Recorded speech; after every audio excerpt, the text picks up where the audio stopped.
미국이 자동차에 관세를 붙이기 시작하면서 한국에는 25%를 붙이기 시작했죠. 자동차 시장이 다른 시장들보다 범위가 넓은 만큼 한국이 많은 타격을 입을 거고, 그렇다면 한국이 한 발 물러설 것이라고 생각했기 때문이었죠. 하지만 미국의 정치인들이 의도한 바와는 다르게 상황은 이상하게 꼬여만 갔는데요. 한국에게 25% 관세를 붙이자는 말에 반대를 하는 미국인들이 생기기 시작하던 게 그 이유였습니다. 그들은 왜 한국에게 관세를 붙이면 안 된다고 한 걸까요? 영상을 보기 전 구독과 좋아요 눌러주시면 영상을 제작하는 데 있어 큰 힘이 됩니다. 저는 시카고 외곽에서 20년째 자동차 딜러십을 운영하고 있는 로라라고 합니다. 48살이고요. 이 바닥에서 꽤 이름 있는 사업가죠. 제가 하는 일은 단순합니다. GM과 포드 차량만 전문적으로 취급하는 거예요. 왜 이 두 브랜드만 하냐고요? 간단해요. 진짜 미국 차니까요. 솔직히 말씀드리면 저는 한국 차를 정말 싫어했습니다.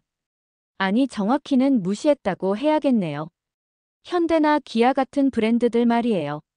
제 생각엔 그냥 싸구려 대명사였거든요. 품질도 떨어지고 디자인도 촌스럽고. 그래서 아예 취급조차 안 했죠. 동료들한테도 항상 이렇게 말했어요. 한국 차는 절대 안 판다고요. 우리는 미국 자동차의 자존심을 지켜야 한다고 말이죠.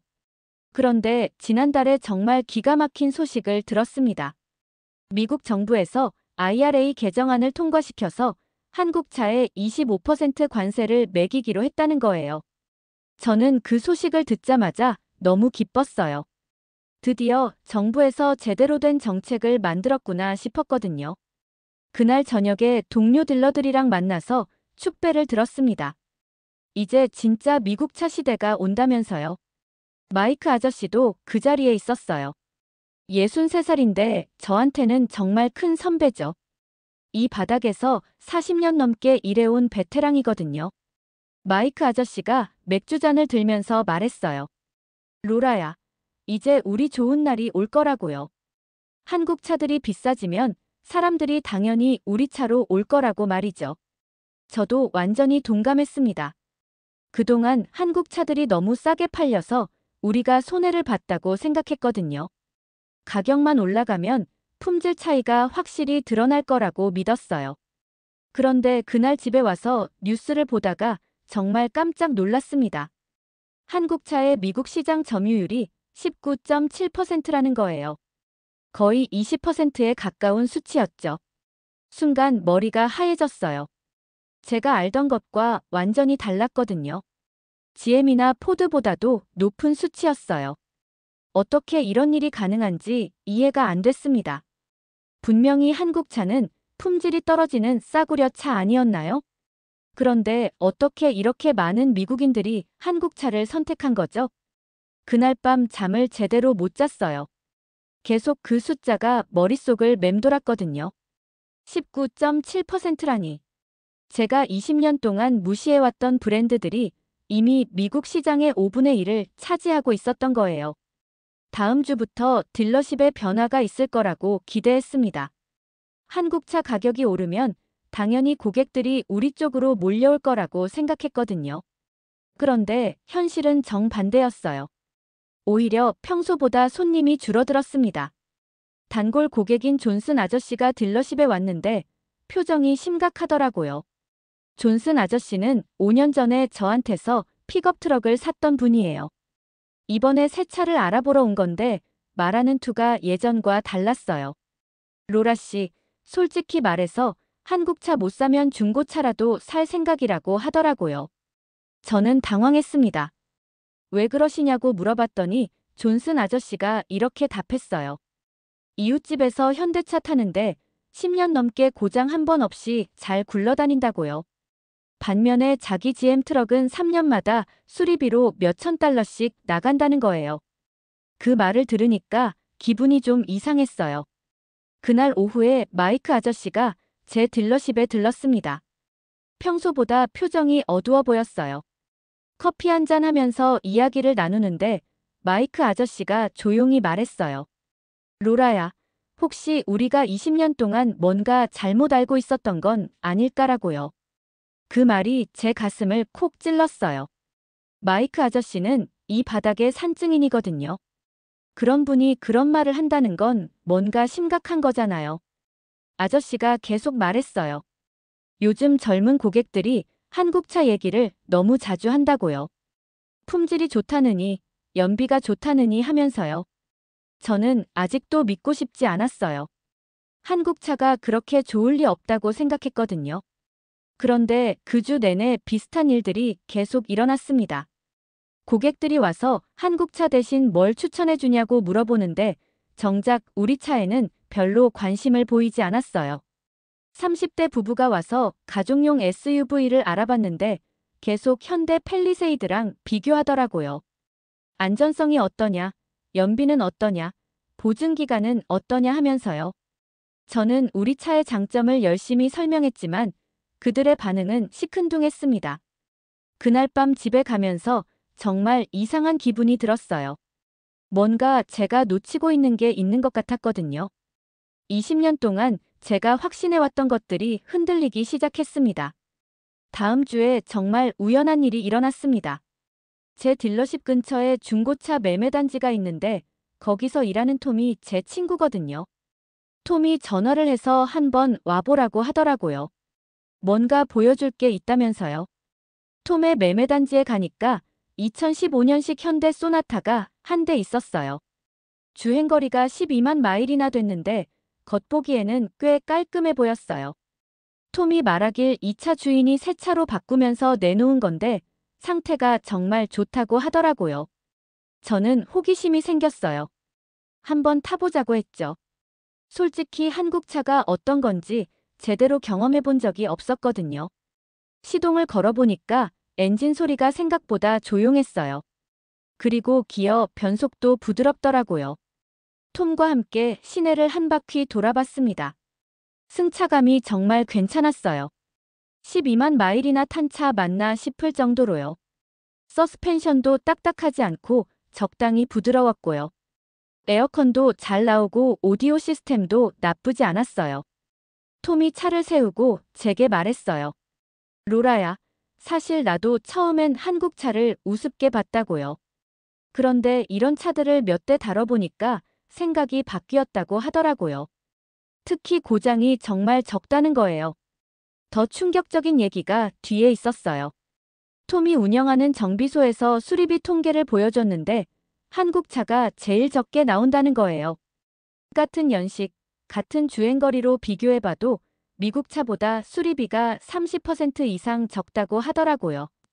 그런데 톰이 한 말이 더 충격적이었어요. 사실 이런 얘기는 우리 업계 사람들끼리만 하는 얘기라고 하더라고요.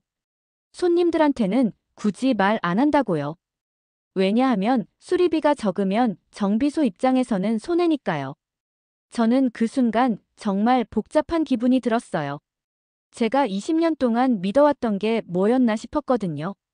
한국 차는 품질이 떨어진다고 생각했는데 오히려 더 내구성이 좋다니요. 집에 돌아가는 길에 계속 그 현대차 생각이 났어요. 12만 마일 탔는데도 새 차 같은 느낌이었거든요. 제가 파는 GM이나 포드 차들도 그 정도 주행거리면 여기저기 문제가 생기기 시작하는데 말이에요. 그러던 중에 정말 안타까운 일이 일어났습니다.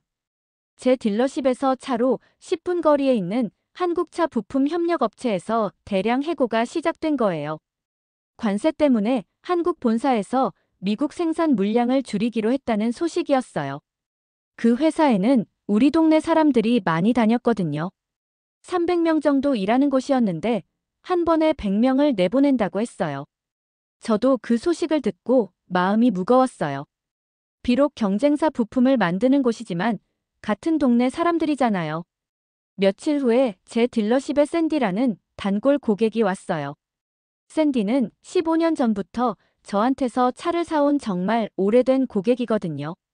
그런데 그날 샌디 표정이 너무 어두웠어요. 평소 밝고 쾌활한 성격인데 완전히 다른 사람 같더라고요. 샌디가 저한테 말했어요. 로라 씨, 제 남편이 그 한국차 부품업체에서 일했는데 이번에 해고됐다고요. 15년 동안 성실하게 일했는데 하루아침에 일자리를 잃었다는 거예요.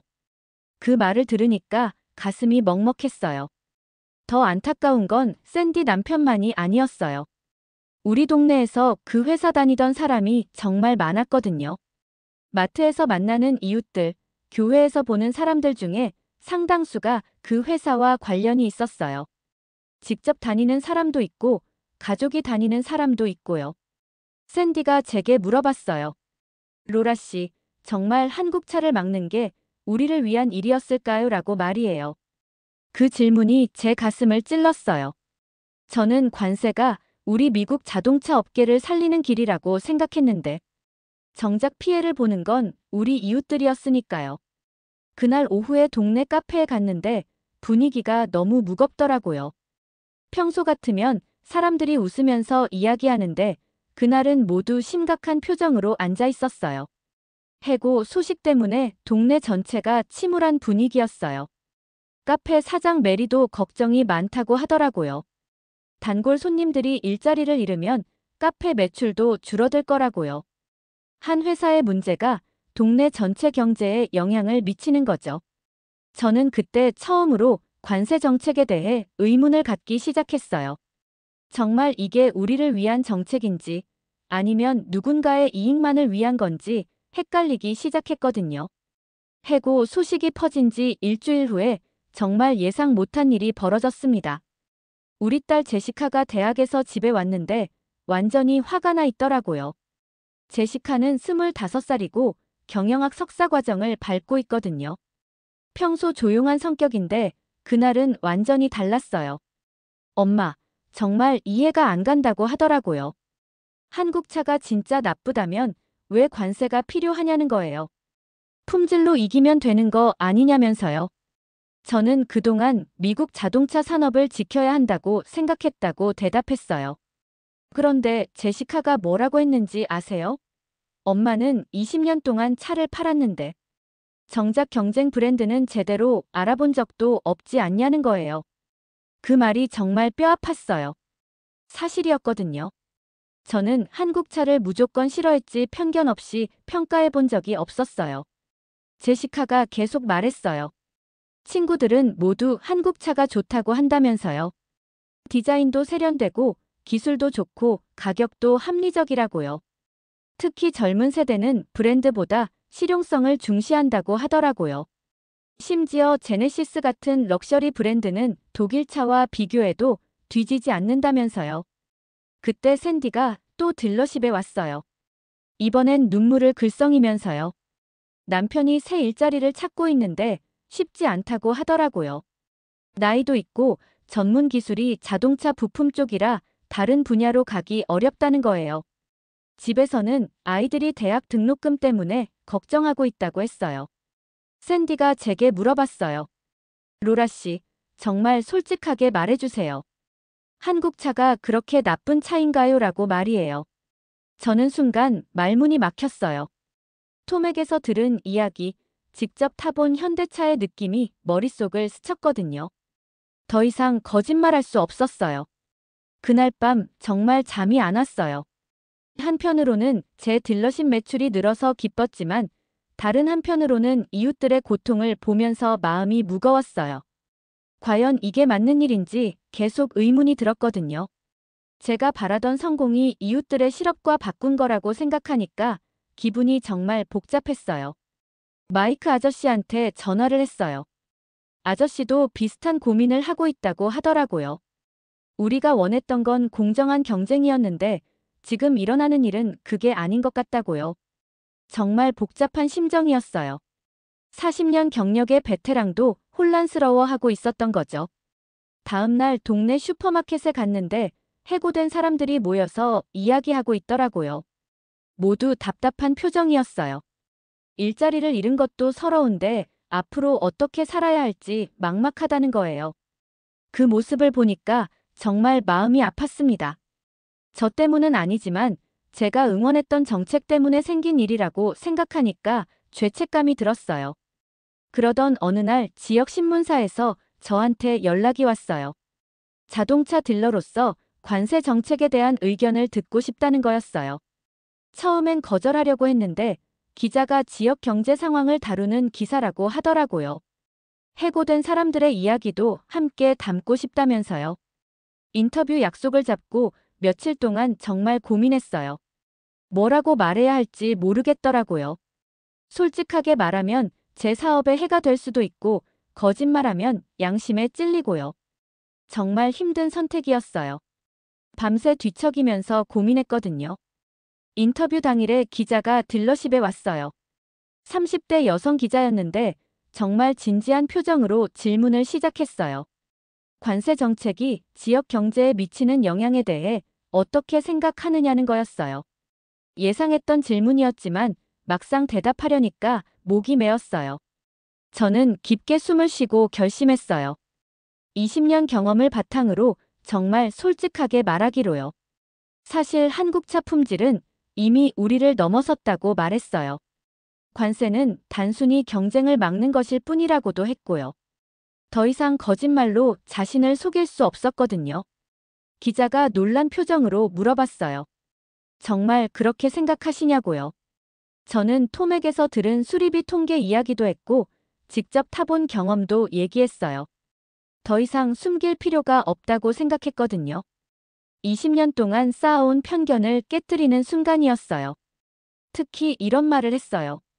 관세가 앗아간 건 한국차가 아니라 우리가 지키려던 사람들이라고요. 해고된 이웃들을 생각하면서 한 말이었는데 기자가 정말 감동한 표정이었어요. 인터뷰가 끝나고 기자가 말했어요. 정말 용기 있는 발언이었다고요. 같은 업계 사람이 이런 말을 하기 쉽지 않을 텐데 정직하게 답해줘서 고맙다고 하더라고요. 저도 마음이 한결 가벼워졌어요. 며칠 후 기사가 나왔는데 제목이 정직한 딜러의 양심 고백이었어요. 제 인터뷰 내용이 그대로 실렸는데 반응이 엄청났어요. 지역 신문이었는데 온라인으로 퍼지면서 전국적으로 화제가 됐거든요. 정말 예상 못한 일이었어요. SNS에서 제 인터뷰 영상이 돌면서 댓글이 수천 개씩 달렸어요. 대부분 응원하는 내용이었어요.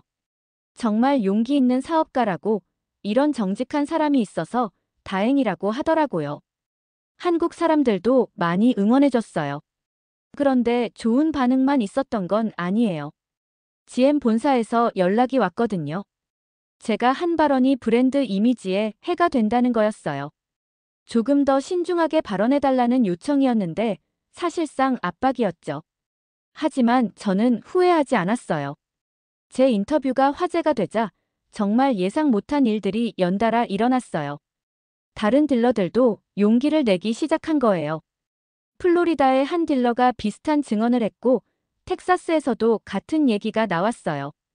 심지어 캘리포니아에서는 10년 경력 딜러가 한국차 품질을 공개적으로 인정했다고 하더라고요. 자동차 전문 유튜버들도 움직이기 시작했어요. 한국차를 다시 평가하는 콘텐츠들이 쏟아져 나왔거든요. 10년 전 리뷰와 지금을 비교하면서 얼마나 발전했는지 보여주는 영상들이 인기를 끌었어요. 특히 젊은 유튜버들이 만든 콘텐츠들이 화제였어요. 특히 한 유튜버가 만든 영상이 조회수 200만을 넘겼어요. 같은 가격대 미국 차와 한국 차를 5년간 비교한 실제 데이터를 보여준 거였어요. 수리비, 연비, 재판매 가격 모든 면에서 한국 차가 앞섰더라고요. 댓글도 수만 개가 달렸는데 대부분 충격적이라는 반응이었어요. 제게도 연락이 계속 왔어요. 전국 방송에서 인터뷰 요청도 있었고 다른 지역 딜러들이 조언을 구하기도 했어요.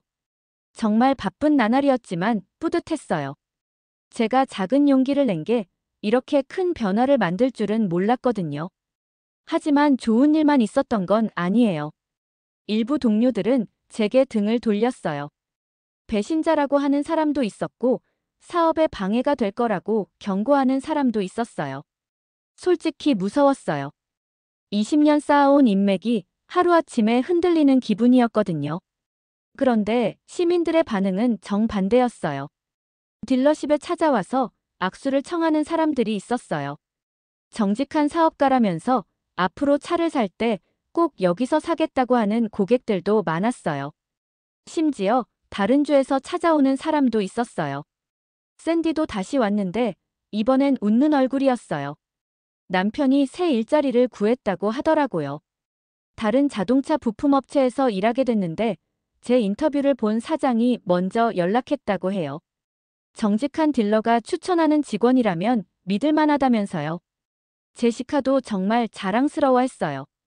엄마가 용기 있게 진실을 말한 게 정말 멋있다고 하더라고요. 친구들도 모두 엄마를 존경한다고 말해줬다면서요. 대학교에서도 제 이야기가 화제가 됐다고 해요. 마이크 아저씨도 제게 말했어요. 로라야, 내가 옳은 일을 했다고요.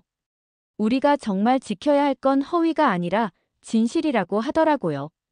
그 말이 정말 큰 위로가 됐어요. 40년 경력의 선배가 인정해준다니까 자신감이 생겼거든요. 인터넷에서는 제 이야기가 계속 화제였어요. 한국 언론에서도 관심을 보였다고 하더라고요. 미국 딜러가 한국 차 품질을 인정했다는 기사가 나갔다는 소식을 들었어요. 한국 네티즌들도 감사하다는 댓글을 많이 남겨줬다고 해요. 제 인터뷰 이후 몇 달간 정말 많은 변화가 있었어요. 가장 큰 변화는 여론이었어요. 관세 정책에 대한 비판이 점점 거세졌거든요. 시민들이 직접 나서서 반대 목소리를 내기 시작했어요. 소비자 선택권을 침해한다는 여론이 들끓었죠.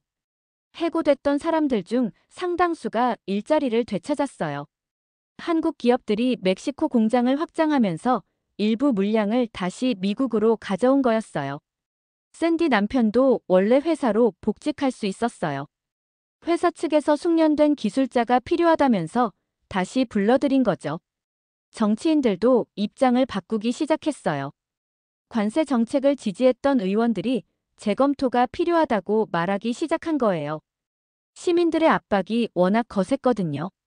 특히 젊은 유권자들이 강하게 반발했어요. 저는 마침내 큰 결정을 내렸어요. 한국차 딜러십도 함께 운영하기로 한 거예요. 20년 동안 거부해왔던 브랜드를 받아들이기로 했죠. 처음엔 두려웠지만 더 이상 미룰 수 없다고 생각했어요. 고객들에게 더 나은 선택권을 줘야 한다고 생각했거든요. 현대 딜러십 계약을 체결하는 날 정말 감회가 새로웠어요. 현대 측 담당자가 말하길 제 인터뷰를 보고 정말 감동받았다고 하더라고요. 이런 정직한 딜러와 함께 일할 수 있어서 영광이라고 했어요. 한국 본사에서도 감사 인사를 전해왔다고 하더라고요. 딜러십 개소식 날에는 정말 많은 사람들이 왔어요. 동네 주민들, 동료 딜러들, 심지어 다른 주에서 온 사람들도 있었어요. 모두 축하해주고 응원해줬어요.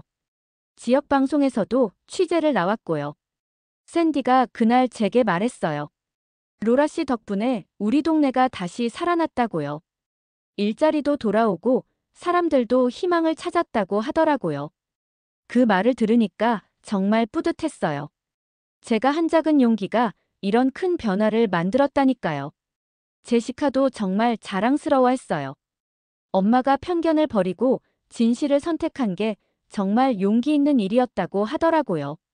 이제 친구들한테 엄마 자랑을 할 수 있다면서요. 대학 교수님도 제 사례를 수업에서 소개했다고 해요. 마이크 아저씨도 제 선택을 지지해줬어요. 시대가 바뀌었으니까 우리도 바뀌어야 한다고 하더라고요. 좋은 차는 누가 만들든 팔아야 한다고요. 그게 고객을 위한 일이라면서요. 아저씨도 한국차 딜러십을 고려 중이라고 하더라고요. 지금 생각해보면 정말 큰 변화였어요. 20년간 가졌던 편견을 버리고 진실을 받아들인 거니까요. 처음엔 무서웠지만 지금은 정말 잘한 선택이라고 생각해요. 고객들도 더 다양한 선택을 할 수 있게 됐고 저도 더 정직한 사업가가 된 것 같아요. 무엇보다 양심에 떳떳하게 살 수 있게 됐어요. 이번 사연은 여기까지입니다. 오늘 사연은 어떠셨나요? 오늘의 사연이 마음에 드셨다면 좋아요 한번 부탁드립니다. 여러분의 좋아요와 구독은 영상을 만드는데 큰 힘이 됩니다. 긴 영상 시청해주셔서 감사합니다. 오늘도 행복이 넘치는 하루 되세요.